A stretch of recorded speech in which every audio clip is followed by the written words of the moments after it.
We're back. Did you miss us? Something tells me the comments are going to say, no, we didn't miss you. Go back into vacation mode. Well, the thing is, you're the first one back after a while.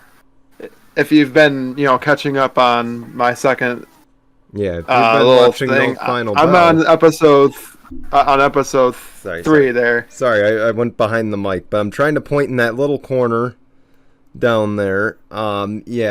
He's been busy doing that. I've been out of turn 4, so you really haven't missed us. I mean, just together, you've missed us, I guess. Yeah, of course. Or maybe you're like, oh, for God's sakes, just stop making shows. Just quit. Quit while you're ahead. For those on the audio, we missed you. I'm sure you didn't miss us. But anyway, as we get going today, coming up on the show, we're going to discuss some MLB news. Of course, that'll include some of the Hall of Fame inductions, some of the late season developments, and then, of course, we will get into the NFL kickoff side of things. Of course, keep in mind, we kind of deprived you guys of an NFL kickoff show that we were going to do because of our scheduling issues. So we'll get you up to speed as far as the NFL season for week 1, because, of course, we're only 4 hours away from Sunday kickoff. So that's big. And then, of course, we'll make our predictions for the season, our predictions for the games this week, as well as Thursday Night Football. And then we will have a great Tinkle On This moment coming your way all before the end of the day. But anyway, let's get started. So, of course, Albert Pujols, he made his return to St. Louis to a standing ovation and some cheers and whatnot from the sideline there. Jason, of course, we know Albert Pujols will be a Hall of Famer one day. Yeah, for sure. I guess definitely the significance of this is huge. Does this signify the end of Pujols' career, seeing how he kind of gestured to the crowd, seeing how the crowd embraced him? Keep in mind, he's 40. Yeah, I would say so. And I mean, he's now gone from one LA team to the next LA team. He's on the Dodgers right now, right? Yeah, he's on the Dodgers right now. And honestly, who knows? It might be his best chance to win a championship before he hangs up his cleats one last time. So, if it's the best time for him to retire, going out with a World Finals not World Finals. World Series. You confuse that in basketball. Yeah, I know. We also have a basketball show in this channel, but hey, maybe that'll make a return soon. Like I said, I think if it's the time for him to go, it would be the best time for him to win a championship this year and then go out on top. Kind of like, what Manning did with a lot of guys in NFL, but hey, Pujols had a hell of a career, and the gesture to his former, team's fans that maybe this is my last go was definitely a great thing for him to do because he had so much success there. What do you think? You think it's his time to just hang it up? I mean, I think he's about time. Here's the thing. Correct me if I'm wrong, but I don't believe I've ever seen any recollection or have any recollection of discipline for Albert Pujols using steroids or PEDs. I know you don't follow baseball as much, so you can't really verify it. Well, I mean, I used to watch him and ESPN like a religion. So, from what I remember, I did not ever hear anything about him with steroids or PEDs or anything like that. So it's all been natural talent, which you don't see a lot of today. And I don't want to compare the talents of yesteryear to the talents of today, because I think that's a piss poor comparison, especially considering baseball has been rooted in America for so many years. and it's gone back so far that the game has evolved so much. Eventually we'll get there with football too, don't get me wrong. But, Right. I mean, I feel like comparing the old with the new right now can be done, in a way. Now, of course, Brady is the GOAT of this era. Okay, I will say that. Brady is the GOAT of this era when it comes to football. Michael Jordan is the GOAT of basketball of this era. But, of course, if you're judging, like I said, if you don't judge that by the 90s, then you know what? Actually, let's cancel that, because that would mean Montana's up there too. But LeBron's the GOAT of this generation, whether or not this generation wants to admit it or not. Right. So now, in a way, Pujols is the GOAT of this generation. I mean, obviously, Derek Jeter deserves every bit of respect he's ever gotten. And same with Mariano Rivera. I mean, those two, Right. without a doubt, are the greatest. But I mean, in regards to home run hitters, Albert Pujols, I don't care what anybody says, he's the king of this era when it comes to home runs, because Barry Bonds did steroids. Big Papi busted for steroids. I believe Jim Thome as well busted for steroids. Right. Okay. A-Rod, big time busted for steroids. That story. Hence why we would make fun of his last name with A-Roy, not A-Rod. Yeah. But like I said, right there, 4 guys, you can't really consider them the GOATs as far as home run hitters. And if you do, Right. I mean, look, I'm just going on baseball standards here of we don't count cheaters. So, of course, that would make Pujols the GOAT of this generation. And, you know, he can retire happily with that title. Of course, assuming that he doesn't drug test before the end of the year and have steroids in his system. And I hope not. But let's face it, we're shifting out of a generation where we won't have another Albert Pujols. You know, because everyone's got to find something to make them perform better. And I'm not saying everyone does PEDs. I'm saying we live in a scientifical world where sometimes, you know, there are also mistakes made with substances. Okay. Right. Of course, you know, if you're smart like Tom Brady or someone, you're checking with the league to be sure you can take it. But again, I just want to say that Pujols will go down as the greatest of this generation as far as home run hitters are concerned. I just wanted to throw that part in before I lost all the people saying Derek Jeter. You know, what about Derek Jeter? What about Mariano Rivera? What are you doing? So, but let's move forward. Speaking of Derek Jeter and Mariano Rivera, they were in Cooperstown this week, and actually, Jason, we had a friend out in Cooperstown. We should have asked him to join us today to talk about that experience. He was there for the induction ceremony and actually got to meet Mariano Rivera. And then who? Oh, you saw the Instagram post. We won't say his name. Yes, but, I did. So, of course, a lot of people probably upset still that Mariano got unanimous before Derek Jeter, but, you know, I guess... Again, what are your thoughts here that these two are first ballot, but Mariano Rivera was the unanimous over Derek Jeter? First unanimous, I should say, in the history of Cooperstown.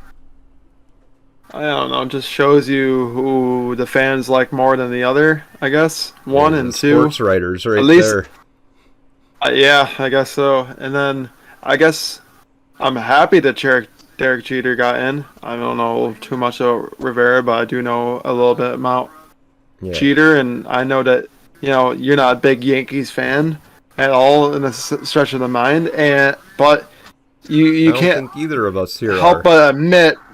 Yeah, you can't help but admit that Derek Jeter was a hell of a great player for the Yankees, and he just brought a different atmosphere and different culture as a player for the New York Yankees, and you just can't help but admit that Derek Jeter was just the best of his time. So the man is just a class act and a great player on and off the field, and I think he deserves nothing more than being in Cooperstown, getting the plaque. Boy, I'm going to tell you right now, I don't want to get cocky, but I'm coming out swinging early. I mean, I came out swinging on Albert Pujols. Now I'm going to come out swinging on this story.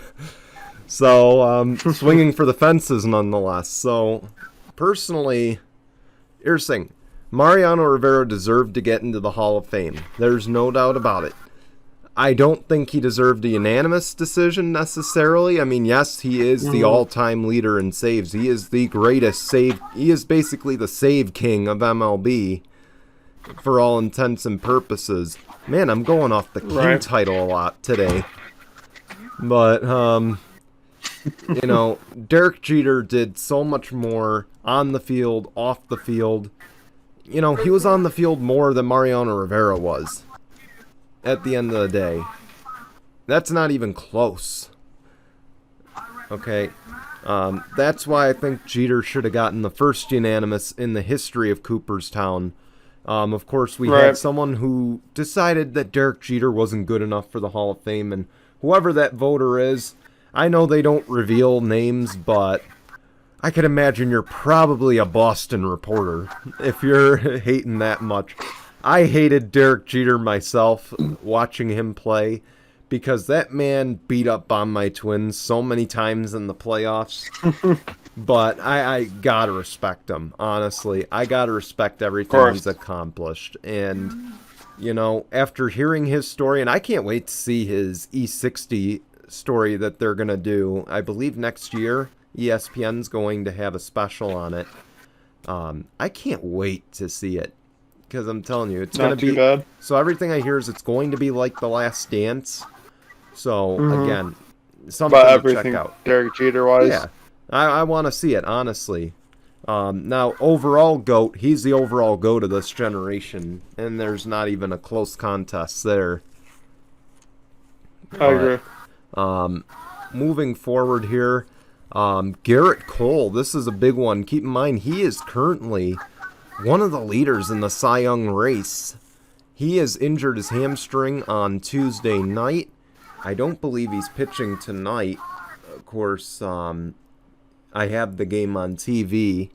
But he didn't pitch Saturday night.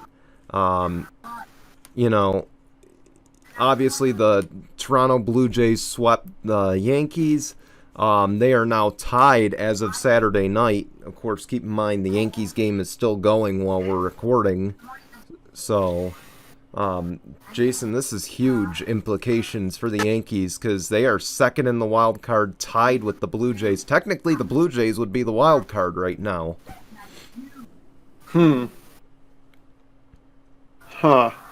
Yeah. Seems like it. Yeah. Seems like, you know, with him being out, it's going to really cause some havoc. You know, for the Yankees, means good things for the Blue Jays. Means that now, like I say, have a better chance of being able to, you know, get the win and be able to be the wild card team. Of course, you know, with being a wild card team means that you only get that one game. You don't get that 7-game series like you do for the other rounds. But it doesn't mean that they're going to go very far. Who knows? They could be a one-and-done type of playoff team, being that wild card. I'm not saying that the Blue Jays aren't on a great run. They're on a tremendous run right now. I think they've won like 8 or 9 straight. There's no doubt Vlad Guerrero is going to be in the MVP discussion with Shohei Ohtani. There's no doubt those two will be in the conversation. You know, here's the thing. The Blue Jays are slow up-and-comers, I think is a fair statement to make because a few weeks ago they weren't in this race. Or they weren't close to this race. And they've somehow gotten up there. Same with the Yankees. They really weren't in this race. It was the Red Sox and someone else that was think it was the Red Sox and the Rays, it might have been. But again, this is going to be a flat-out battle. The Yankees don't have the world's greatest bullpen right now, and of course, they've got... Sorry, I thought I saw an ejection. But, they, of course, have a terrible bullpen. Aroldis Chapman is struggling deeply in that closing rotation, which makes me wonder if the Yankees are going to buy him out this offseason. I think they should, put Aroldis Chapman out of his misery. But needless to say, even if the Yankees get it, they're a one and done. I don't foresee them staying in this battle. Of course, the other big news, as I mentioned, I have the Yankees game on my tablet right now as I'm glancing over. So, of course, yesterday was the 20th anniversary of the attacks of 9/11. MLB made sure it was a priority to schedule the Yankees and the Mets facing each other. Sorry, an ad popped up on my computer, so I got a little distracted. But, of course, big things here. Joe Torre and Bobby Valentine threw out the first pitch. Former Mets players were in the outfield with first responders that were active duty on the day of 9/11. Big for baseball to pay tribute, of course. What are your thoughts here? I know you didn't get to see the opening ceremonies there, but, No, they did it. They definitely did the right thing to do. It's cool that they are wearing uniforms and caps and stuff like that of, paying tribute to 9/11. It just, sad it's been 20 years and... I guess now I gotta ask, where were you? Country is still... Where was I? I think in school, honestly. Keep in mind, you're a year older than me. I was in kindergarten, you were in first grade. Any recollection of that day whatsoever? Absolutely not. Wow, okay. Absolutely not. I cannot remember whatsoever about that day, honestly. Let's be fair. Of the hosts on this channel, of the personalities on Tinkle Group in general, me and you are the elder statesmen, obviously. In regards to age. So you and I would more than likely have the best recollection, and we don't recollect anything from that day. But I will tell you that the last few days I've watched the CBS News broadcast. I've watched CNN's coverage as well. Those are the ones that are on YouTube. So before you go political on me, those are the only two that are on YouTube of the day that it happened. And of course, thoughts and prayers are always with those who were involved in that incident. And, I just want to real quickly say, of course, note that today is September 12th, 2021. Let's go back 20 years ago and look at how united this country was then. I wish we could find that again today. I'm sorry, I don't get political on here, but I will just say I wish that was something we could find today. I was just honestly playing that in my mind today, too. I was like, I kind of wish there was just some way that we could be a little bit united like it was. Not saying that, and I'm never ever saying anything like, don't have something like that, in that standard. I'm not saying that. I'm just saying, like, I just wish that there could be some, I guess, good event that brings everybody together. Usually it's football that brings everybody united, but it just feels like it's kind of getting further apart. I will say, though, that sports was very instrumental in coming back from 9/11, in a way. Oh, yeah, of course. It was instrumental, especially the fact that New York City brought back sports. Keep in mind, New York City was the one that suffered greatly from this disaster. I mean, thousands dead. You've now got firefighters who have suffered the consequences of 9/11, health-wise, if not by their lives. And of course, so again, I think, sports was very instrumental in the comeback from 9/11, especially in New York. Piazza's home run against the Braves. Should I mention that from 2001? He hit a home run against the Braves to win the game back in 01. Talk about things that helped everyone bounce back, that rallied the world together in the sports world. It didn't matter that you were a Braves fan then. It didn't matter that you didn't like the Mets. To you, that was, oh my gosh, it's kind of like when Katrina hit and the Saints won the Super Bowl. Obviously two vastly different things, but same sentiment, pretty much. And that's why I love sports, honestly. So, seeing stuff like that, it all ties in. It does. Anyway, let's move on from this stuff. Now, here's the stuff where we're going to go full throttle on, I'm pretty sure. Oh, yeah. So Carson... Oh, yeah. So Carson Wentz, he will be... Keep in mind, when we went on break, of course, our last episode before we went on break, we weren't sure if Carson Wentz was going to start week 1. You and I were both on the same boat of, we don't know what's going to happen here. And guess what? He's cleared. He's playing. No concerns.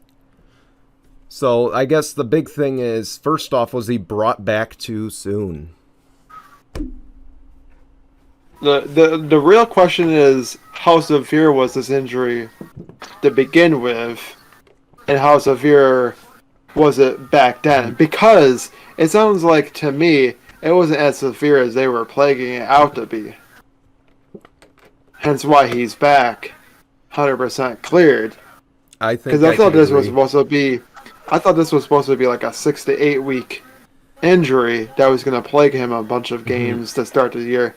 And you listen to it, I'm like, was it like only supposed to be like a 2 to 3 week type of injury and then back by the start of the season? Because that's what it sounds like to me.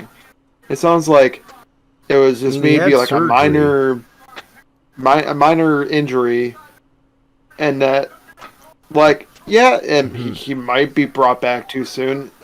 Time will only tell. If he goes out there and plays like complete utter crap, yeah, then you can definitely make the effort to say, yeah, you got brought back a little too early. But then if he goes out there and shines, all Colts fans are going to be like, see, what do we have to worry about? This is the MVP type Carson Wentz we've been wanting to see. And who's to say that he can't have a great year in Indianapolis? I mean, he's got Frank Wright. Going up against Seattle might be one of the worst teams to have to go up against in terms of wanting to get a win week 1. That's a pretty tough matchup. Russell Wilson and company are usually always the team you want to try to avoid. They always start out hot. That's the problem. Seattle is always a team that comes out of the gate strong. Yeah. They always are. It's never a denial there. They always start hot, fizzle out mid-season, and then they end up doing well enough to get into the playoffs. Is always what it seems like for Seattle. So, yeah, I would agree with that statement. I gotta say, though, keep in mind, obviously when he went out, it was a rough estimate because usually that's how long that injury takes to recover from. My guess is the doctors must have went in and said, this isn't as bad as we initially thought. He might not be out as long. So, of course, that's good news. Only thing I can think of. Because Jacob Eason wasn't ready to start. Let me put it that way. I don't think so. Not week 1 against Seattle. And neither was their other backup there. Yeah. So I mean, don't get me wrong. I think that they did all right in preseason, but again, preseason work ain't like regular season work at all. You're gonna always find stars there that just don't transition to regular season Yeah. at all. Carson Wentz at least has done well in the regular season, enough to almost become an MVP before he got hurt. Now, Yeah. will I, say that he can do well against Seattle? Time can only tell. Well, As of right now, the chances don't seem very likely. when we get to our picks, I will say, right now, I will say what I'm going to say about the Colts then. But I will say, Okay. again, when we make our predictions for the season, I'll come back to what I have to say about Carson Wentz and the Colts. But I will say... That's understandable. Because I feel like this is more of a season prediction than what to expect week 1 from them. Yeah. But I will say there's potential. I'll leave it at that as a little teaser. Potential. Of course, Tyrod Taylor was announced as the starter for the Texans, and also announced on Friday, Deshaun Watson is a healthy scratch for the team. That, I believe, is an indication that a deal is imminent. Yeah. It's all a matter of when. Is it going to happen before the trade deadline? Is it going to be right at the trade deadline? That's the thing that's going to suck about these. That's what's going to suck about these teams is like they're going to be waiting and seeing if where he's going to go, and if Tyrod Taylor does start the whole year, then how does it make Watson really feel? If Watson ends up being backup to Tyrod Taylor for a lot of those games, of course he's going to be he's going to go right into probably the owner's, GM's office and be like, I demand a trade immediately. Yeah. Well, I think trade me to whoever you got to do. If you got to pull some strings, pull some strings. Get me the hell out of here. He's already done that. I mean, he's already done that. I think the team's just at that point like, you know what, you don't want to be here, fine. We're going to move forward as if you're not here. So that's why they went with Tyrod. I like it for Tyrod because Tyrod, the last few stints that he's had, and that includes Buffalo, he's gotten the raw end of the deal. Yeah. Let's see, the fan base. They kind of get it more. Yeah. They kind of get it more in his favor this time. Seems a little interesting. Yeah. The only thing is, I can only see him being a temporary option for the Texans. I think what might end up. Oh, I'm going to talk more about that a little bit later as we talk about predictions and stuff like that. But as far as Tyrod Taylor having success, he's done it before. Why can't he do it again? Yeah, but the thing is, he's gotten. Of course. The problem is he just doesn't. The problem is he doesn't stay healthy, I think is what you're but last year was kind of not his fault. Yeah, but that's what I was going to get at, actually. Bills Mafia essentially got rid of him. You can't even deny it. The coaches... Oh, yeah.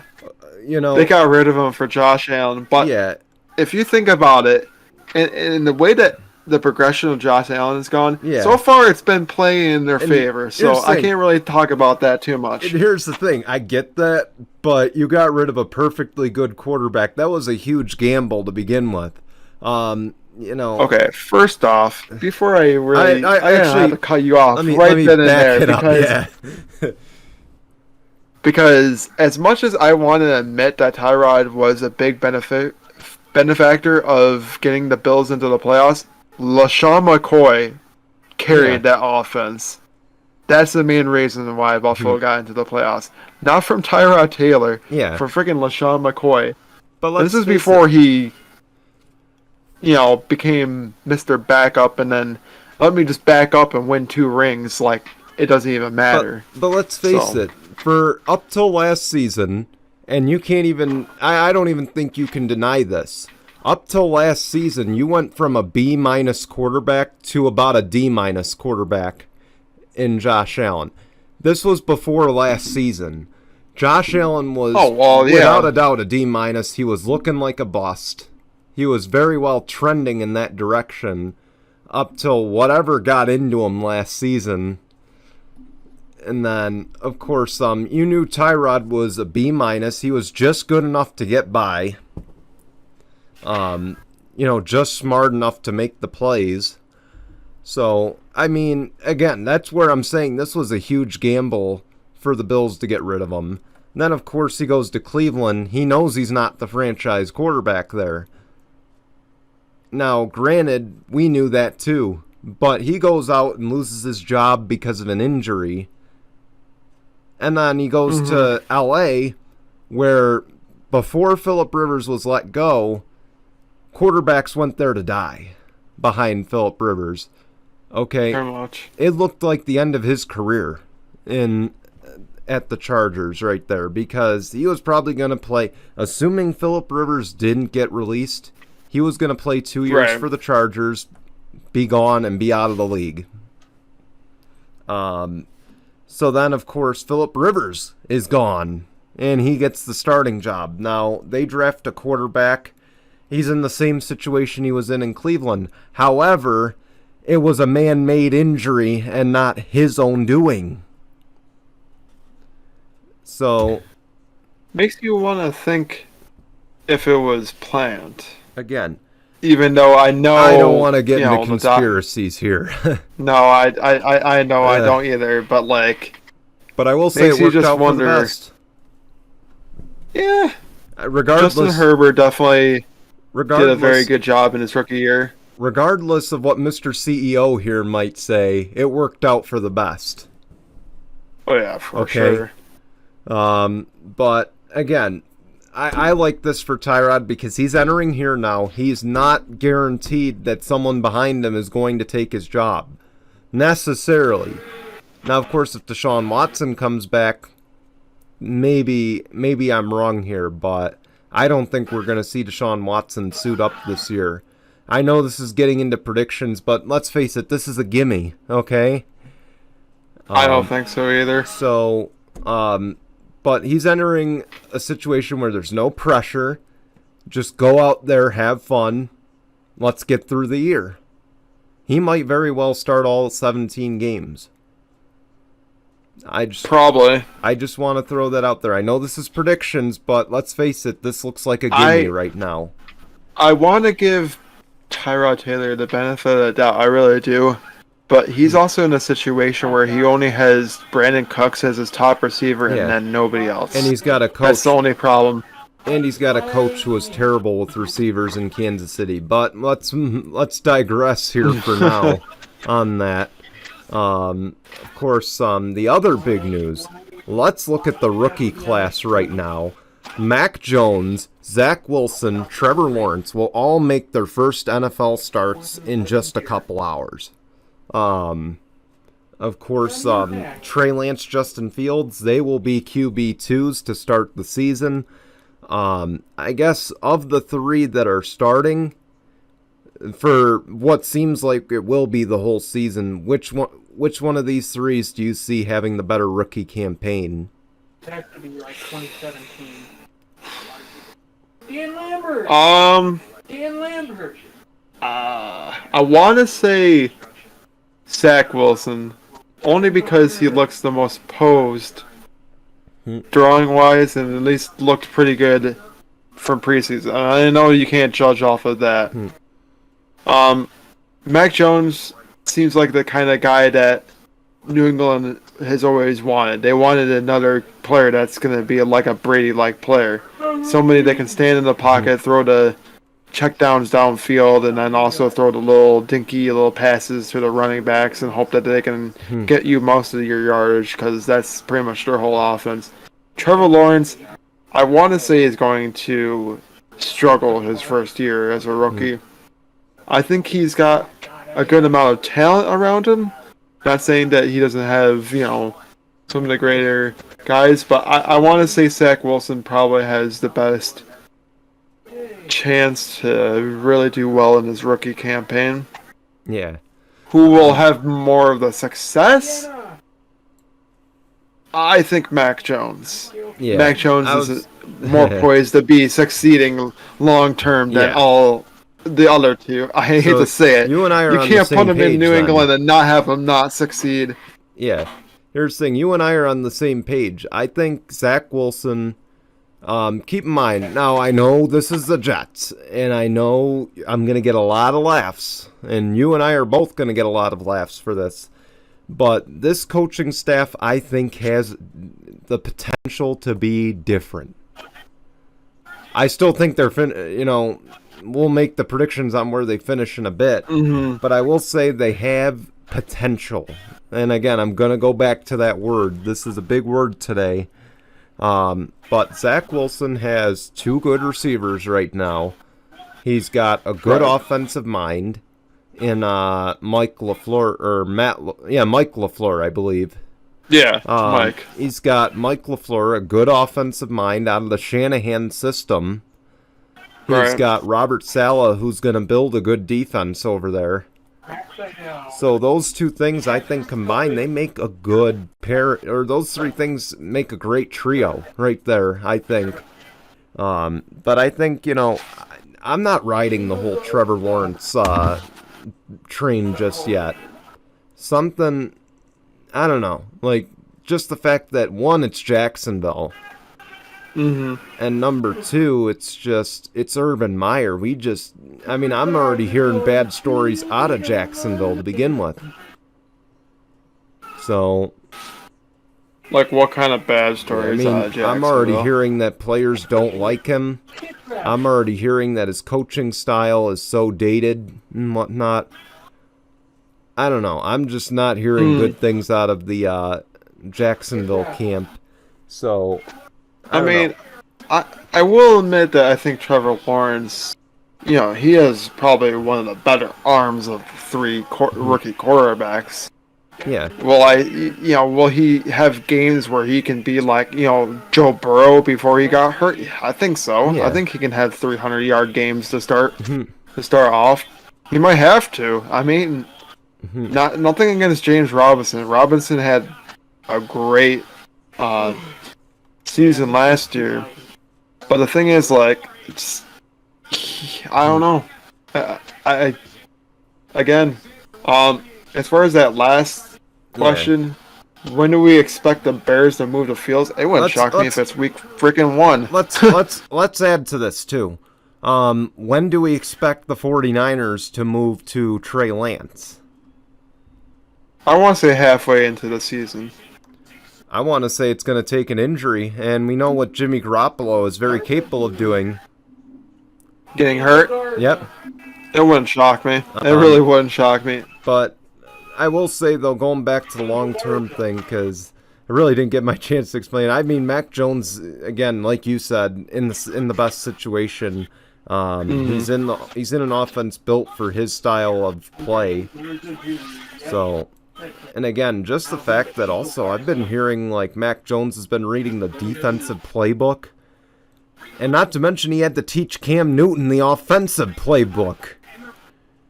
That just really? That just tells me all I need to know about Mac Jones. He may not have a gold star A+ season this year, but give it 2-3 years, he might just be like a Josh Allen in a way.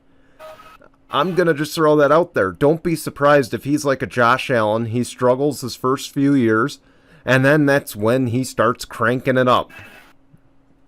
What it sounds like to me is he has some football smarts, and that's not a bad thing to know.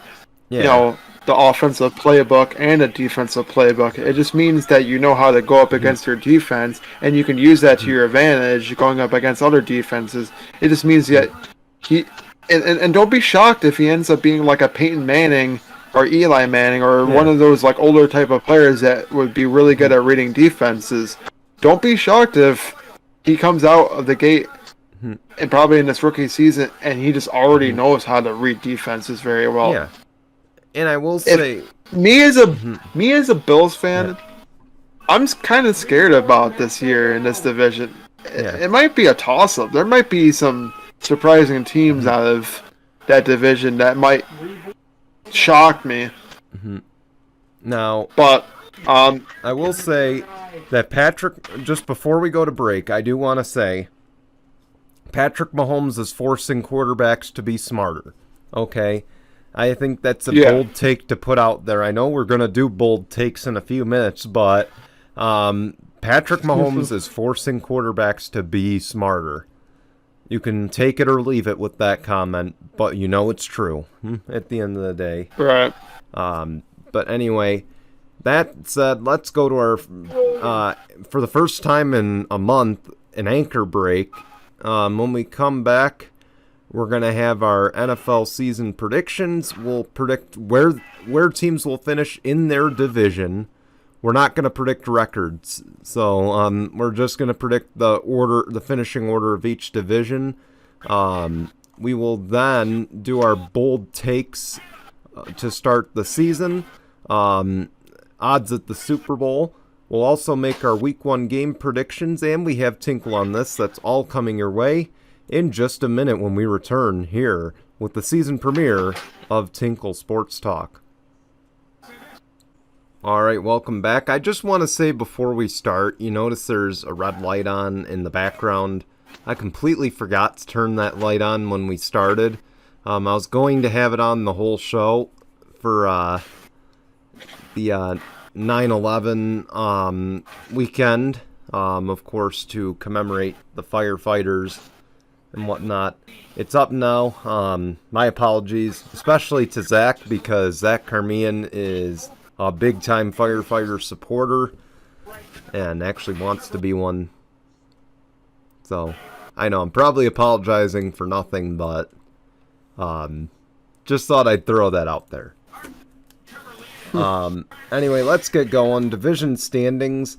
We're going to predict the finishing order of each division. I'll let Jason start with the NFC or the AFC East, and then I'll make my prediction with each division as well, or with that division, I should say.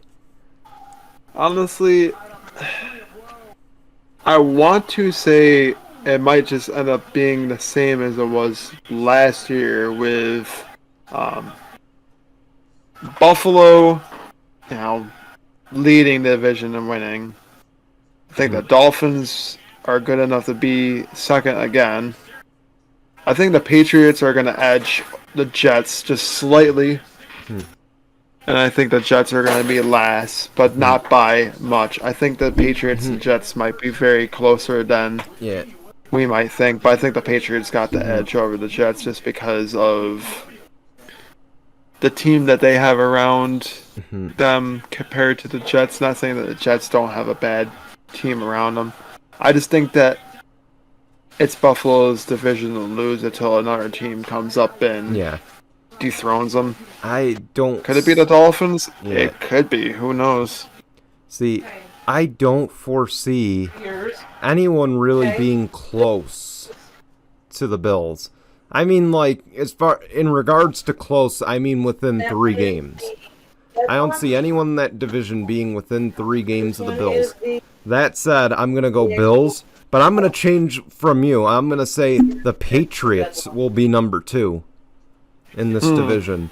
But I think it'll be because of a tiebreaker, and the Dolphins will be 3rd, Jets will be 4th. But again, I think 2nd through 4th in that division is going to be a lot closer than people think it's going to be.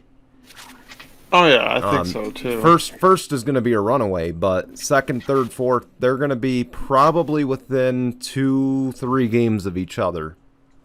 Maybe even tied in some cases. Let's move on to the AFC West here.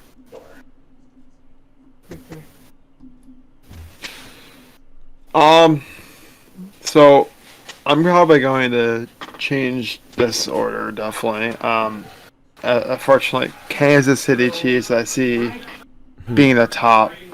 But instead of the Raiders being second, I see the Chargers being second. I see the Raiders being third. And I hate to say it, I still see the Broncos being last. Yeah, you hate to see it. No. Bridgewater might definitely be maybe better than Drew Lock in a sense. But they still don't have that team like they did back in like 2015 era with Peyton Manning. They don't have that team like they did when they first got him.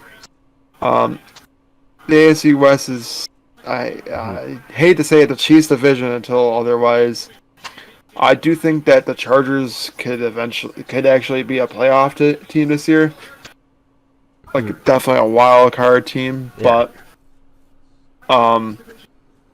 Chiefs, I hate to say it, are going to be your AFC West division champions for the.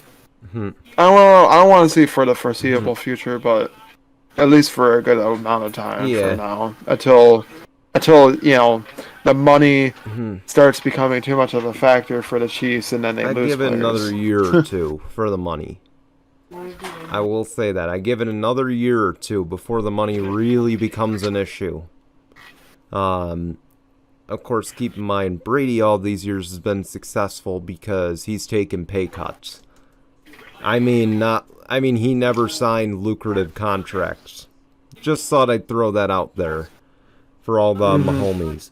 But that said, the Chiefs are winning the AFC West. I don't think it'll be that close. However, I will say that I think the Chargers take one game against the Chiefs. They will take one. Wouldn't shock me. Chargers will finish second. Raiders will finish third. Broncos fourth. I'm agreeing with you here. And I'm going to say this too, that I would not be surprised if at the end of the year, the Raiders and the Broncos both fire their head coaches. Yeah, that wouldn't shock me. But I'll say if the Raiders do miss playoffs for almost a fifth consecutive year in a row. Yeah, but I will save my reasoning for it when we get to our bold predictions because I have a little bit of a reason why. That's fine. Yeah, sorry, I didn't mean to cut you off there, but no, you're good. Anyway, AFC North. Now, of course, that is the Ravens, Bengals, Browns, Steelers division there. What do you think here?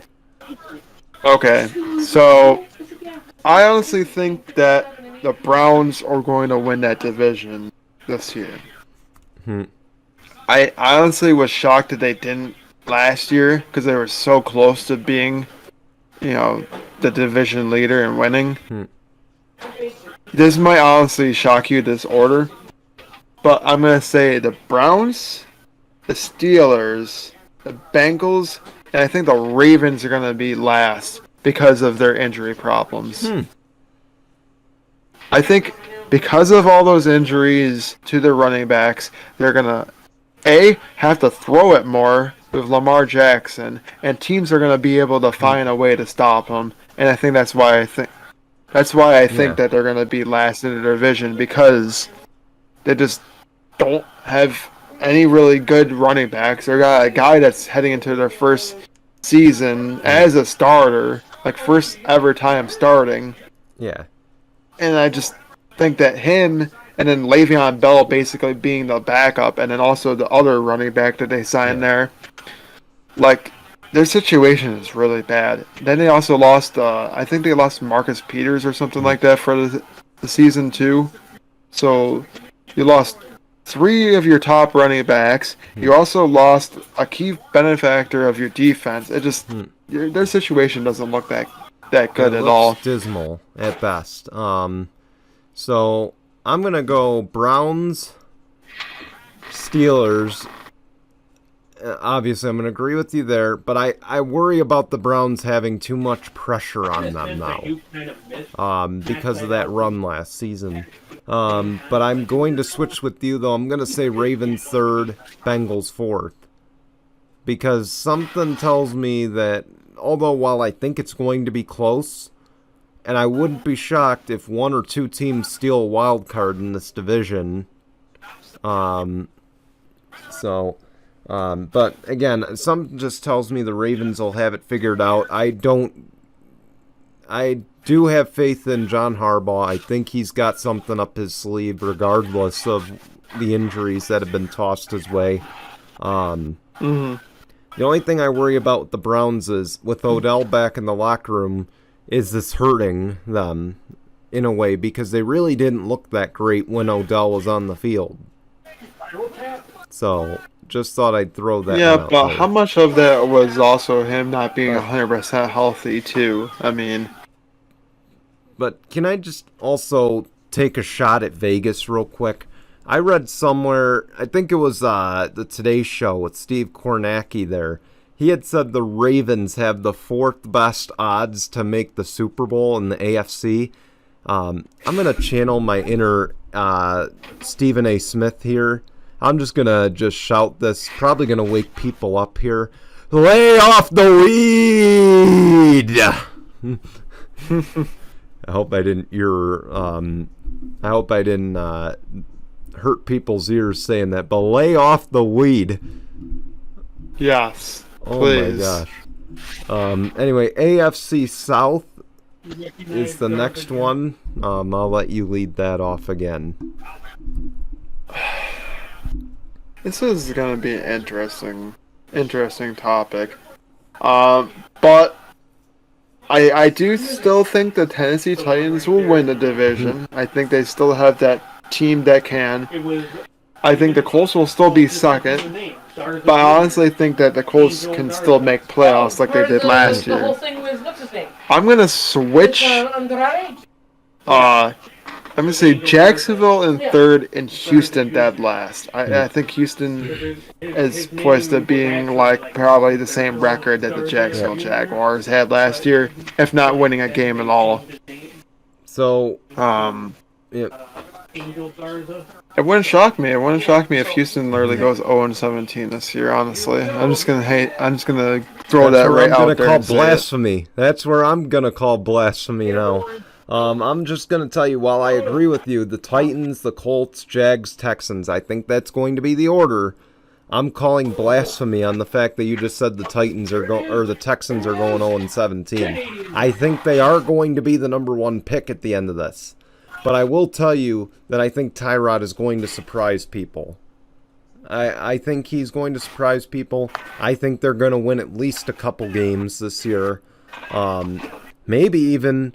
Quite frankly, what would really tell me that they overachieved is if they even come close to the Jaguars, let alone tie them in the division. I think that's an overachieve right there. I think that would speak volumes right there for the Texans. But I will say, I just don't know if the Colts are going to get a wild card. My biggest concern is what Carson Wentz are they getting? Are they getting the one that had a near MVP year with Frank Reich as the offensive coordinator?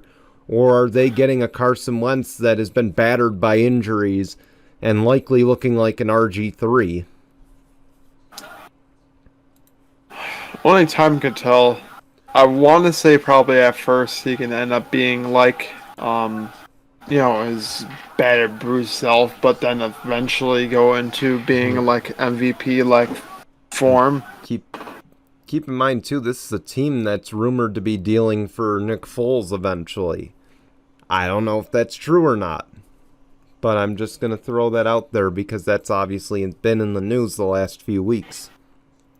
Well, I mean, if the whole Carson Wentz plan or situation doesn't work for them, then he can definitely be in the plans for them, getting Nick Foles. So then, here we go. NFC least. And we can already add one L to that because the Cowboys already did us a favor and took the first L of the season in that division. I know. So we've got the Giants, the Eagles, the Washington football team, and the Cowboys. See, I've been telling a lot of people about this. It's a toss-up. I honestly think that it could go either way. Like, last year, it basically it went either way. You almost had 3 teams that could have easily been in discussion to win the division last year, and ended up being the Washington football team. This year, it wouldn't shock me if it still was the Washington football team. But I think I'm going to change the order between the Giants and the Cowboys. I think the Cowboys are going to be second in that division. I think that, Giants are going to be third, and I think Philadelphia is still going to be last. Just because, I mean, going into Devontae Smith was a great move for them. You have a true number one receiver. I just don't think they did enough to become a better team than they were from last year at all. So, defense speaks volumes. I'm going to just say that to start off. Defense speaks volumes. The football team has the best defense in this division. And that said, I'm going to take Washington just on the fact that they have a subpar offense and a pretty damn good defense. On the flip, you've got the Cowboys, who've got a pretty damn good offense, and they showed it on Thursday night against a really good Tampa Bay defense. So I'm just going to say this, again, will be a Week 18 decider. It's going to be between these two teams. It wouldn't shock me. So Washington and Dallas, I wouldn't even be surprised if the Eagles take third, but I'm going to put the Giants third, Eagles fourth. I will say, though, that there are going to be 4 teams under a blanket again. And I'm actually going to make this prediction because, man, Dak looked phenomenal against a good defense. That it would not shock me if Dak gets MVP votes. Oh, it wouldn't shock me. He may be fifth, but he's going to get votes. Because look at what he did last year. He was averaging 450 yards a game before he got hurt. Don't be shocked if he ends up averaging 400 yards a game this season. Do I think that he should be throwing almost 60 times a game? Hell no. But if it means he can get close to challenging teams like the Bucks, then you got to do it. Yeah. So, of course, what I will say, though, is that Dak looked really good. And this is a rare time that I agree with Skip Bayless on this. But I'm just waiting for the Dallas downfall because you know that's going to happen. Even if they do get off to a hot start, you know the Dallas downfall is coming. But I don't think they're going to get a wild card. And I will tell you another thing. Man, I don't know if it was... I mean, that Dallas offense looked the most creative I have seen under a Mike McCarthy coach team. Okay. I mean, legit, it looked like something Mike McCarthy couldn't have drawn himself because we know Mike McCarthy draws his playbook on the backside of a coloring book. Okay. Right. That said, I could sneeze a better playbook than Mike McCarthy could. And I will tell you something, Kellen Moore is going to be in this head coaching discussion after this season if this offense keeps rolling like this. Right. Not for the Cowboys necessarily, but for another team possibly. But anyway, let's move forward. This is going to be probably the toughest division we have to predict. The NFC West. Yeah, I would happen to say so. I still think it'll be the Seahawks winning it. I'm honestly going to make this bold prediction. I think the Cardinals are going to be second and make playoffs over the Rams. There it is. Over the Rams. I hate when... Okay, I'm going to rant a little bit. I hate when analysts say that the Rams are going to make the Super Bowl and win it. First off, Matthew Stafford, yeah, he's better option than Jared Goff, but let me tell you something. Matthew Stafford is just another just another bum quarterback that's just gonna find every way to suck for the freaking Rams like he did with the Lions. Is this your lay off the weed moment? Yeah, lay off the damn weed, and let's the Rams aren't getting to the Super Bowl. Just admit it. Oh my God, Just admit it. Look, Matthew Stafford ain't no damn god. All right. Okay. Well, I do agree with you there. If Matt Stafford, I'm making this prediction assuming Matt Stafford stays healthy. And you're gonna love this. I'm picking the Rams to win this division. But let me explain myself as to why it is before we jump the gun. Russell Wilson has to go up against J.J. Watt and Chandler Jones twice a year with no offensive line. He's got to go up against Aaron Donald, the one-man marching band, twice a year. He's got to go up against Nick Bosa twice a year. And Nick Bosa is stronger than his brother in some cases. That said, he has no offensive line. It doesn't matter that he has Metcalf and Lockett. Okay? It doesn't matter that he has Chris Carson in the backfield. The point of the matter is he doesn't have an offensive line that's going to protect him. I expect him to be on his rear end a lot. He's going to be the most sacked quarterback at the end of the year. That's why I'm going to take the Rams, because they have the best offense in that division as well as a pretty good defense. So, Rams... I mean, don't get me wrong. I think that the Rams will be good, but I just don't think they're going to get into the Super Bowl at all. No, I don't think... I'm not saying they're Super Bowl bound. I'm just saying that they're going to win the division. Now, that said... Yeah, Now, that said, I'm going to say Seahawks second. And then I'm going to say Cardinals third, 49ers fourth. But I'm going to make this other bold prediction. And you're going to love this. Now, Who Dat Nation might not love my pick, but all four NFC West teams will make the playoffs. That's my prediction. You heard it here. Wow. All four are getting in this season. I don't know if I ever saw a whole entire division getting into the playoffs before in my lifetime. Not gonna lie. Keep in mind, there's only been 2 seasons so far that's been allowed. And now, that was last season, and this season, it's going to happen. Mark my words. The whole NFC West is going to be in the playoffs. It honestly, it wouldn't shock me. I can see it. I really can. But the problem is, the only thing is that I think will plague San Fran, I think injuries will plague them getting out of playoffs. I don't think that's going to matter. You would be surprised. I don't think that's going to matter. I think even if Trey Lance starts, Trey Lance is the exact quarterback that Kyle Shanahan can work with. Fits in that offense, yeah. Yeah.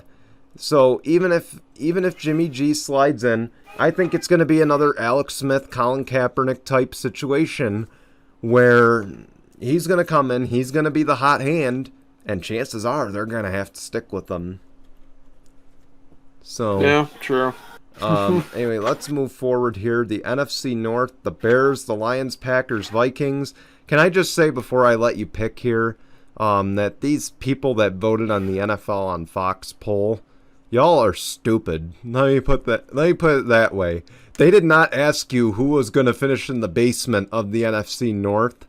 They asked you who was going to win the division. Y'all are flat out stupid. Okay. You all are flat out stupid. Yes, I'm calling out the city of Detroit. Y'all don't have a brain. Okay. There, you heard it here first. I'll let you make your pick now. Alright, well, just like I said with the AFCs, it's basically the Packers division to lose. But it's also their division to dominate basically every year because they're just that damn good of a team. I hate to say it. Actually, I take that back. I don't hate to say it. I actually love to say it, that they're not that damn dominant in the NFC North. Now, I will say, I do think that the order will be the Packers, the Vikings, the Lions, and I think the Bears are going to be last. What? Oh my gosh. Only because I think, and here's my reasoning for it. I think Dalton's going to absolutely suck. And then Trey Lance is going to get into that situation and suck even worse. Trey Lance, you mean Justin Fields? Yeah, Justin Fields. I think Justin Fields is going to be just that No. preseason hero, and then get into the regular season and find out that defenses are just going to have his number, Okay. and that they're going to be a hell of a lot more fast paced. Now let me ask you, what have you been smoking? Okay, I'm sorry. I just have to ask that. So I'm picking the Packers, Vikings, Bears, Lions in that order. Lions will battle for the first pick in the draft. That's my prediction right there.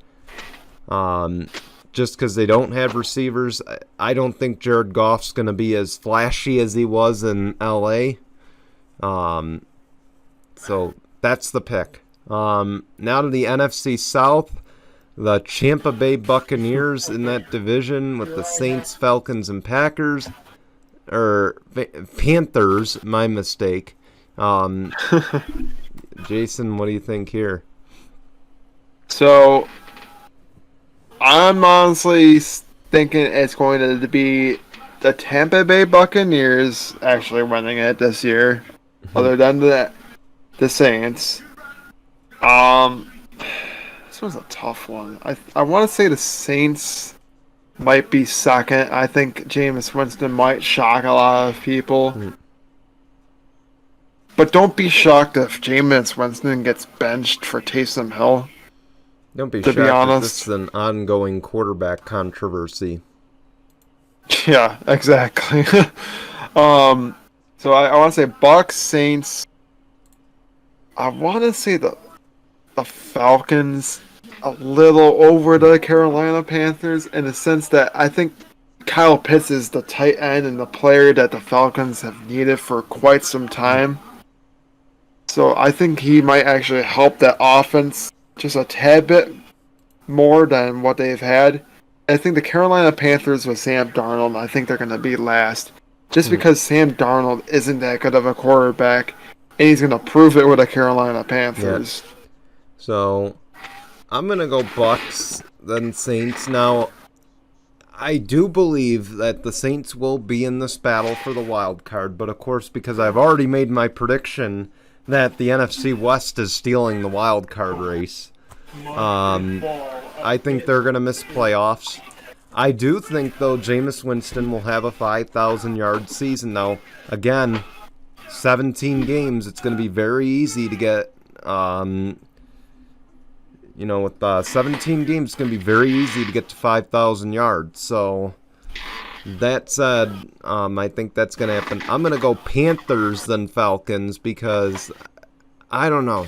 I think losing Julio Jones hurts the Falcons. I just don't think Kyle Pitts is going to be good out of the gates. We'll have to see, of course. And then, of course, Ridley is going to be double-teamed every week. Well, yeah, Ridley. But So, see, that's why I said the Falcons. I think that Kyle Pitts can probably be that tight end like Tony Gonzalez that they've been missing, honestly. yeah. So with that, let's go on to the bold takes. I'll let you make your first bold. We'll just make a couple because we're already running over on time here. What's your bold take here? I think Josh Allen is going to win MVP. I really do think that. Let me see the teams again. I really do think that the Bengals might be a shocking team because Burrow was just doing very well before he got hurt. I think the Bengals might be that shocking team. And honestly, I'm going to make this poll prediction of who wins the Coach of the Year. Don't be shocked if it's like Robert Saleh for turning around the Jets organization from one of the worst teams in the NFL to a credible team that could be potentially fighting for a wild card spot in the AFC. Okay. All right.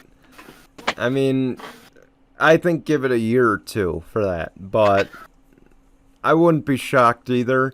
So my bold prediction, I'm going to start off by going with the coach's hot seat. Vic Fangio, John Gruden, Zach, I forget what his name is out in Cincinnati now. I believe it's Zach Taylor. Zach Taylor. Yeah. Zach Taylor, Urban Meyer, Mike McCarthy. 5 coaches guaranteed on the hot seat this season. Okay. So you really do think that Urban Meyer coming off of season 1 is already going to be on the hot seat? Oh, yeah. If the reports are true out of Jacksonville, he's on the hot seat. Plain and simple. Actually, let me change that to Matt Nagy. Correction. Let me change that to Matt Nagy. So, Urban Meyer will be the 6th one on the hot seat because I think he's the least likely to get fired. But Vic Fangio, John Gruden, they're going to be gone at the end of the year. Mark my words. Oh, I agree. I agree. If the Raiders do not make playoffs, he will be gone. I called it last year. You saw the texts. You and Austin called me crazy when I said that the Raiders were a fluke for being a winning team. You all called me crazy, but what happened last year, mid-season? I can give you a little hint on camera. Not gonna lie, I honestly thought that they were close to. They were going to. I think weren't they like last year? Like they started off pretty decent and then they just fell off. They fell off. Exactly what happened. But like I said, that's my prediction. Right? That's my bold prediction. John Gruden, they will eat his money at the end of the year if he doesn't make the playoffs. Because, and let's face it. Derek Carr has never been an elite quarterback in this league. He's never been a franchise quarterback. I'm sorry, Raiders fans. I'm a Chargers fan. I know I'm probably being biased, but it's true. And if the Bills fan next to me can admit it, then you know it's true. And I'm going to say this now. He's almost as much of a bum as his freaking brother was. And can I also say this other bold prediction as well? The Cleveland Browns will be a team to be reckoned with when it comes to Kansas City, Tennessee, and Buffalo in the playoffs. I think so too, because they were already a team to reckon with last year. I honestly thought they were this close. And when I mean this close, they were this close to beating the Chiefs last year. Yes, I understand it was not Mahomes towards the end. But even when Mahomes was out there, they still had a slim chance of beating them. Yeah, you know, they kind of messed up towards the end. That got them the loss. But they were this close. Yeah. What is to say that they can't knock them out this year? And another. And honestly, it wouldn't shock me if it is Buffalo against the Browns in an AFC Championship game. It wouldn't shock me. Okay. Another prediction here: Chiefs are taking a slide this year. It's not going to be 15-2. It's not going to be 14-3. I'm saying 13-4 at best. Okay. Here's the thing: they got exposed in that Super Bowl. You can call me, because I'm a Chargers fan, you can call me a Mahomes hater, but he got exposed. There's no amount of studying Mahomes can do to overcome what that Tampa Bay defense did to him. They flat out ruined his life, okay? He has no offensive line this year, by the way. Pretty sure he has no offensive line. They lost Eric Fisher this offseason. They lost another guy, too, because Tyreek Hill didn't want to take a pay cut. So I'm telling you, not only do I think Mahomes, not only do I think his production goes, I don't think his production is going to take as much of a dive as the record will. Yeah. So I will say that. I do think he's going to work his magic. I want to be clear on that. I do still think they're going to win the division. I still do think that they are the team to be. Well, let me make my final bold prediction here. You're wearing the right hat for this one. The Bills are the team to run it back in the AFC this year. That's my prediction.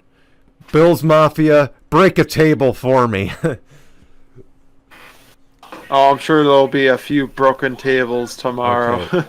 You'll see it first. I mean, today, you're on the way to Buffalo as we're premiering right now. Well, as we're yes, today. Don't be shocked if I, see a couple broken tables. Is Marty going to be one of the ones going through the table? He might have to if he's not behaving himself. I know we're on air, but I asked your brother earlier, and let me just take a quick 30-second here. I asked your brother, so if the Steelers win, I told him I heard about this. I told him you should have to wear the Bumblebee jersey next show. And then if he wins, or if the Bills win, he should have to wear the Bills Mafia jersey on the next episode of No Final Bell. Yeah, so, which I heard about that. I told him I'm fine with that. Honestly, I'm totally fine with that. You heard it here, guys. That's the bet. So, anyway, now that I've made the bold predictions, who do you think runs the NFC and the AFC? AFC, I want to say it's going to be the Bills this year. I think you're right about the Chiefs. I think they're going to slide. NFC, I want to say this. I think it's going to be the Packers, only because Aaron Rodgers has something to prove this year. Mm-hmm. And I know the last few years he's missed out. I think that this year, with getting Randall Cobb, is something that's going to change the Packers. I know, one player. Oh, how is one player going to change the offense? Trust me, it's going to change the offense more than you think it will. Yep. Just because he's going to go out there and he's going to be on a revenge tour. That dude is chiller than chill. He's going to be slinging the ball like he always does. And I think this time he's going to get the advantage over the Bucs. And I think the Packers, it wouldn't shock me if it's a Packers-Bills Super Bowl. It's a Super Bowl I've been wanting to see my whole life. Will I be at the crossroads if it happens? Hell yeah, I will be. But it'd be a Super Bowl I would be willing to freaking see and spend money on. So I'm sticking to script here, and I'm just gonna say it's gonna be the Bucs in the NFC. Look, they did have a very slow start against the Cowboys. They allowed Dak to run over them. But let's face it, I think everybody kind of slept on Dak week one. I just don't know what to say other than I think teams slept on Dak week one. And that's why Dak went off as much as he did. They probably thought he's coming off of a shoulder injury. He's coming off of an ankle injury. Don't expect him to do much production. Focus more on Zeke. And I think that's what we saw. Keep in mind, the Bucs started out slow last year. And look at what happened. Right. Okay, now they've got all 22 starters from last year. Something that's been rarely done in the Super Bowl era. And I'm telling you another thing, I wouldn't be shocked if they get the number 1 seed in the NFC. Now, yeah, it wouldn't shock me either. As far as the AFC goes, I know I already said the Bills run the AFC this year. I want to be clear. When I said that the Chiefs were going on a downward slide, I didn't mean they were going to go fully down. I mean, they're going to lose maybe a game or two more than they're used to losing. So that I just want to clarify for the record books. And that said, I wouldn't be shocked. You're saying I wouldn't be shocked if Tennessee is a player. I think Tennessee and Buffalo have the best chances of beating Kansas City. And frankly, I wouldn't be shocked if Cleveland has a chance at upsetting them. But I will tell you, I think Cleveland is the underdog team. I know dog pound, very punny, but they are the underdog team in the AFC, and they are the big-time dark horse. Mark my words on that. But with that, let's go on to the Week 1 predictions. Let's start off with the Eagles and the Falcons. Atlanta has a 3.5-point favorite.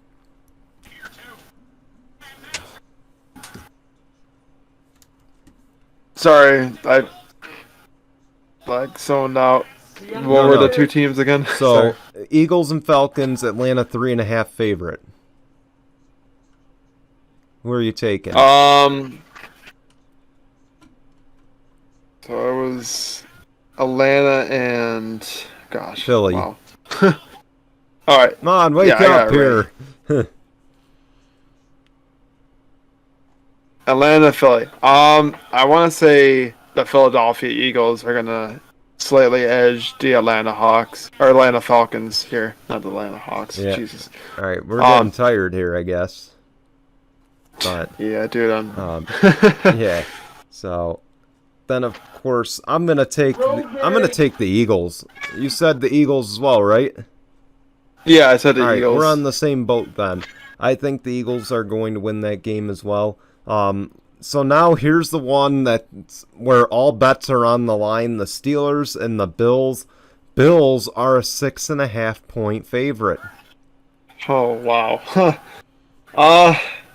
Yeah, I want to go with my Bills. Buffalo has had the Pittsburgh Steelers number the last few times that they played up against them, and who's to say it's going to be any different come shortly today. Yeah. I just want to say that I'm going to, as much as I want to take the Steelers because I think it would be funny just to have you wear a Bumblebee jersey, I got to be rational here. I'm taking the Bills. So now moving forward here, we got the Vikings and the Bengals. Minnesota is the 3-point favorite, and the spread.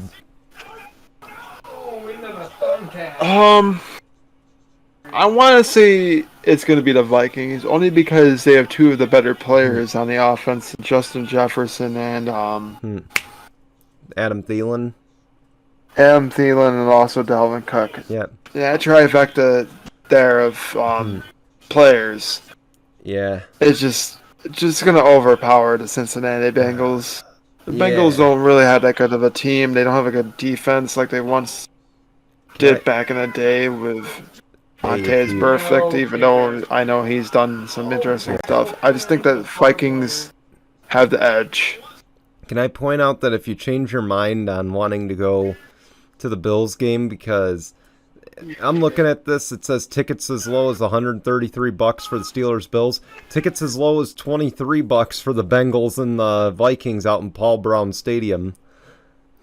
No. No way. That's hilarious. But yeah, I'm going to take the Vikings, but I think it's going to be one of the closest games of the week. Anyway, 49ers, Lions, San Fran 8.5 favorite here. I mean, is this even a question? San Fran, San Fran by far. This has the better team overall. You don't know what Jared Goff's going to do outside of LA. Yeah. San Fran just has a better overall team. It sucks that they come off of a Super Bowl appearance that just absolutely crap the bed, basically. Yep, San Fran. Not even close. This will be a blowout. Mark my words. It won't shock me. Cardinals, Titans 3-point favorites. This one's going to be a lot closer than... It wouldn't shock me if it's within 3. I think it's going to be a really close back and forth game. I honestly think it's going to be something that might come off of a game winner. As far as who's going to win, I'm going to give the slight edge to the Tennessee Titans or the Arizona Cardinals. You know, I was leaning... I also make this prediction. I think Julio Jones is going to shock a lot of people and go off. I think in the game Tannehill's production, by the way. But yeah, I was leaning toward the Cardinals, but I think they're going to struggle out of the gates without the leadership of Larry Fitzgerald. So I think Titans, the ground and pound game works for them. Seahawks and Colts, Seahawks 3-point favorites. I want to say the Seahawks only because, I know they don't have offensive line. They had to go up against Darius Leonard and company. But the thing is, just Russell Wilson just knows how to get it done. Yeah, I know he doesn't have offensive line, but he just knows how to get it done on the offense. So it just sucks that he's never been an MVP. He was on track to be the MVP last year, should I note. But I'm going to lean toward the Seahawks. Something just tells me Carson Wentz with no preseason snaps, it's not going to be pretty. I think they get off to a slow start, but I think I think it's going to be a low scorer, honestly, just because the defenses are going to be so big in this game. But I'm going to take the Seahawks. I guarantee you no team is going to score over 20 in that game. Here we go. LA Chargers, the Washington football team. Washington, a 1-point favorite. Okay, now I know this is what we've been smoking. I'm not smoking. Saying, Jesus. What have we been smoking? But what have those analysts been smoking? How do they think that the Washington football team is going to have the edge over the Chargers? I think it's going to be the other way around. I think the Chargers got the advantage over the Washington football team. Is it think that, Herbert's going to come out year 2 guns a-blazing. Is it bad that you and I actually disagree on this one? I'm going to go football team. The defense is good. No, but hear me out. First off, Eckler's probably going to be limited in that game. Okay, the hamstring has already become an issue. Herbert, Allen, Derwin James, Eckler have all not played in the preseason. So now you've got a rookie, or you got a second-year quarterback with some rust on him. So I think it's going to take a few games for them to get the chemistry up, and I think they're going to take a very early season L. Anyway, Jets and Panthers. How about a matchup for Sam Darnold versus his old team? And guess what? He's got a 4-point favorite. Honestly, I've been saying this along. This is the one time where I think Carolina is just going to look very good and be different than what I think they'll be for the rest of the year. But I honestly think that I think Sam Darnold is just going to want to go out there and put an onslaught on this former team. I want to give the advantage to the Carolina Panthers in that sense that, you get a healthy Christian McCaffrey back. You got a Darnold that wants revenge. Yeah. I honestly see Carolina just onslaughting the Jets. Not saying that Zach Wilson will probably do very well in his debut, but the thing is, you better watch out because you're going up against a player who used to play for that team, and they got rid of you. Yeah. Rid of him for you. So don't be shocked. Don't be shocked if Darnold just ends up having a 3 or 4 touchdown type of game against his former team. Yeah. I'm going to lean with the Panthers here. I think I'm going to agree with you there. I think, again, the Jets are going to be okay, but I think it's going to be a slow start for them. Anyway, we move on down. Jaguars, Texans. Jags are 3-point favorites. This is a tough game that I have to choose a winner for, honestly. I really do think that Jacksonville can, but something tells me that it might just be Houston. But you know what? I'll give the edge to Jacksonville. I think Jacksonville will. I just think that, nothing against Tyrod. I think Tyrod, him being the veteran over Trevor Lawrence being the rookie is better in the sense that, his situation will be better. But I just think that Lawrence has the better team around him. So I want to give the advantage to Trevor Lawrence and the Jacksonville Jaguars. I think Lawrence is going to look really good in his debut. I think he's going to look too good. And then he's going to be a little high on himself. Especially since he's undefeated in regular season play since his high school days. So don't be shocked if he wins this and then be like, this winning thing in the NFL seems really great. You get cocky about it. So exactly.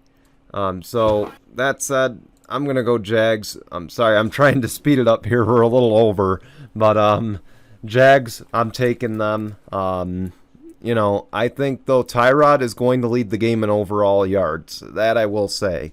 And I'm going to say that it's going to be 75-25. 75% is going to be rushing yards. 25% is going to be passing yards. So that's the spread, I think, right there. Here we go. A rematch of the anything is possible ending. Browns-Chiefs. That's the 4:25 game. Chiefs, a 5.5-point favorite.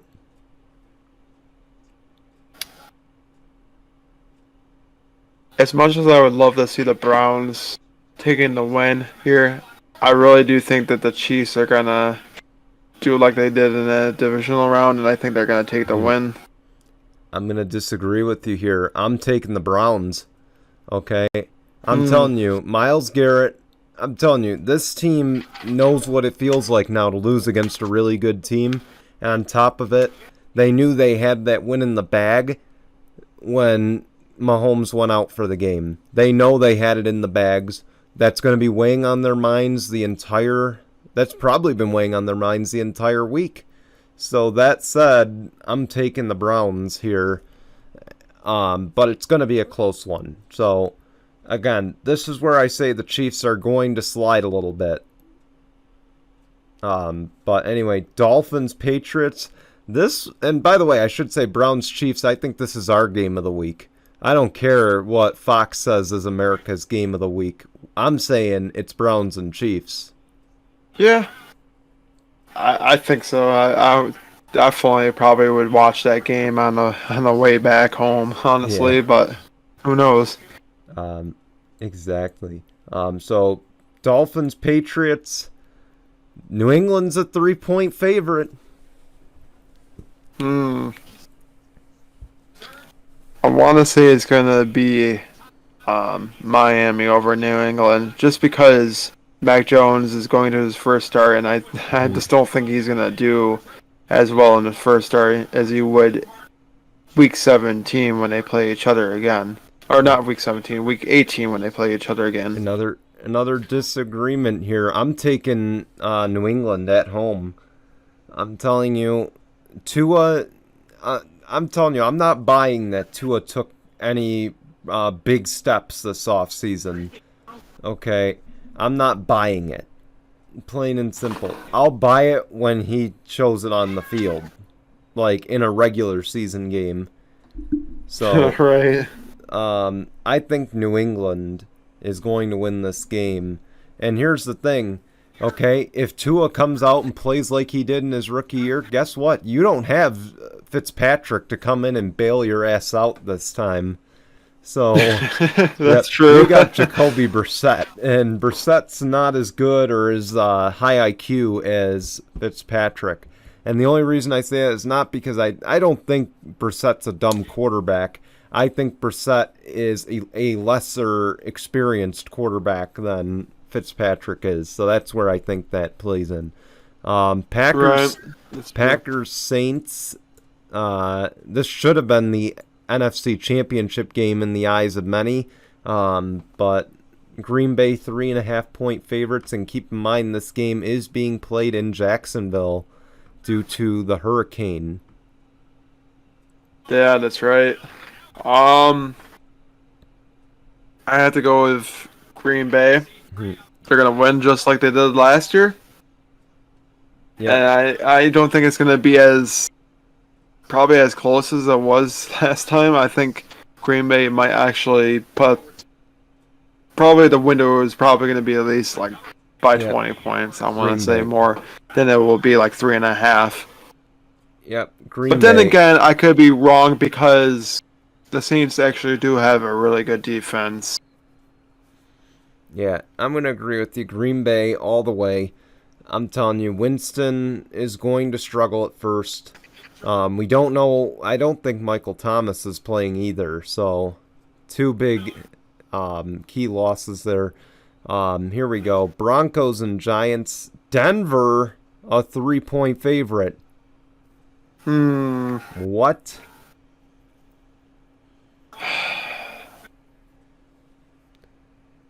This one's a tough one to call too.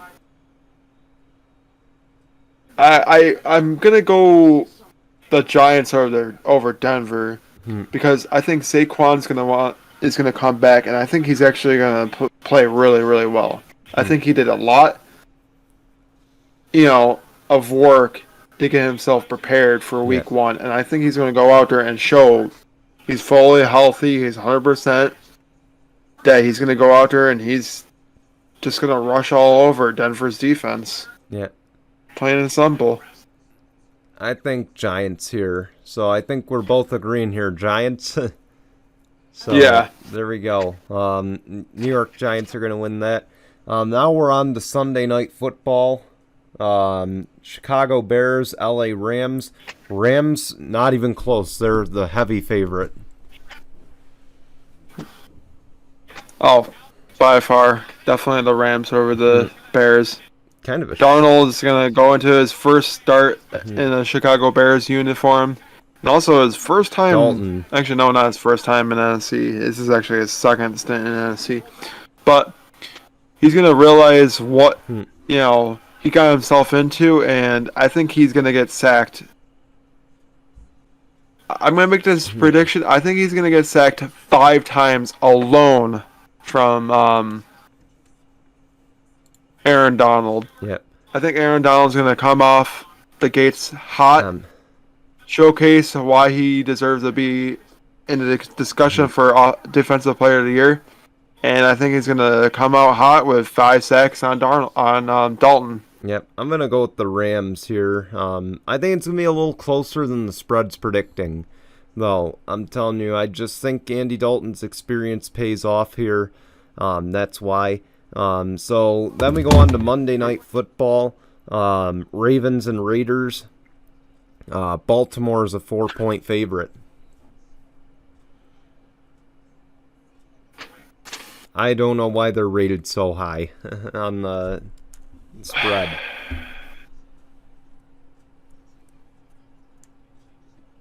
I will give slightly the edge to Baltimore. Only still have some great offensive talent, even though he has to take some hits at running back. I still think that they have enough good talent in receiving, in the receiving core, that will get them to win over the Raiders Week 1. 2 problems I see. First off, it should be a 2-point favorite because factor in the running backs aren't as good now in Baltimore. Right. Number 2. Keep in mind Gus Bradley defense now in Oakland or Las Vegas. I'm sorry. So I'm telling you, I don't like either side so far, but I'm gonna pick the Ravens slightly here. And then of course we got one more pick we got to make. By the way, Thursday Night Football. For week number 2, of course, because we don't air a midweek show, we got the Giants and the football team on a Thursday night game. I don't have a spread yet for that. I want to say the Washington football team will get the win over the Giants. Yeah. The Giants, will get the win over the Broncos, but then their short reign of staying undefeated will come shortly to an end. I think Washington football team has a chance of starting off pretty hot. Yeah, I would agree. But yeah, I want to go to Washington football team over the Giants for sure. Thursday Night Football Week 2. So I'm going to agree with you. Washington football team. Chase Young versus Danny Dimes. I'm taking Chase Young any day of the week. So, that said, that brings us to the end here. Let's do our quick tinkle on this. Of course, Vanderbilt quarterback here. He takes the snap. He's getting ready to throw the ball. And guess what? The ball goes backward on him. Ruled a fumble. brought back for the touchdown. I know the SEC is undergoing a lot of changes, but can I make one suggestion? Get rid of Vanderbilt.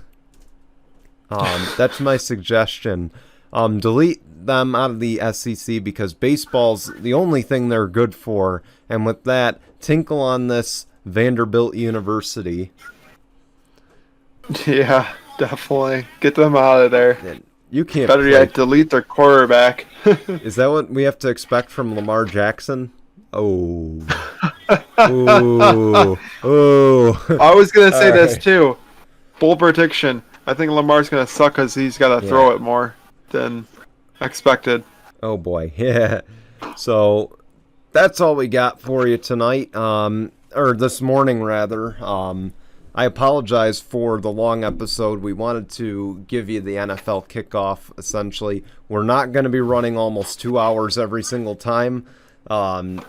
This is just kind of a one-time deal because we wanted to talk about the opening of the NFL season. And we missed you guys. That's why. So, yep, there we go. And with that, we want to say thanks for watching. Be sure to like and subscribe to our Facebook viewers. Thanks for watching. Yes, our first episode is on Facebook as well.